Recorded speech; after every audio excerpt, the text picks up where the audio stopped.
with Corin Davis. It's the most wonderful time of the year. The NFL draft is just a day away. What can we expect? Well, we have Andrew Martin, who has boots on the ground in Pittsburgh. Andrew, what has the city done to prepare for the hosting gig this year?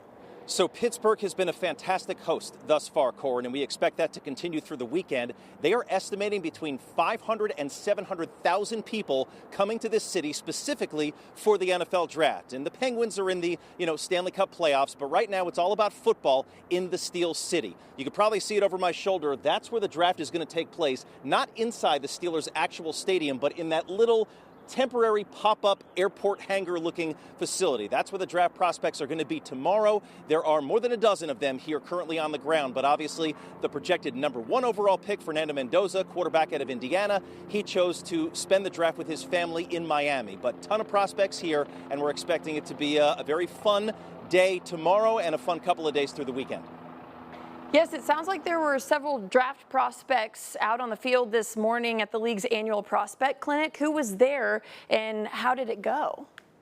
Yeah, so no Fernando Mendoza, but Ty Simpson was there. So if you're looking for a quarterback on site in Pittsburgh, Ty Simpson's your guy. A lot of people are saying that experience is a factor with him, that he might fall down to either the end of the first round or possibly out of the first round because he only really had 1 year at Alabama for tape if people are going based off of his on-field performance to really evaluate him.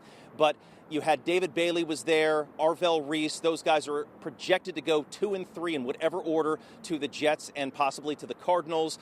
There are so many Ohio State players here on site, Corin. It's actually kind of impressive that Ohio State might get 4 guys drafted in the top 10. They had 5 players at that prospect clinic earlier today. We also talked with Jordan Tyson, wide receiver out of Arizona State, who's got a lot of explosive ability. He was dealing with a hamstring issue for a while, but he expects to be full go for whichever team drafts him, and then obviously the season in a few months, but certainly OTAs and fall camp, etc. So a lot of prospects out here earlier today, and it would take too long to name all of them, but several Ohio State guys certainly are fitting the bill. So that means a lot of Buckeyes fans are probably in Pittsburgh, sounds like. Well, all of our questions will be answered tomorrow night in the first round. Andrew, we appreciate your coverage. We will see you next time. 7 o'clock. Andy, are you ready? This is your time of year. It is. I think the Cowboys stay.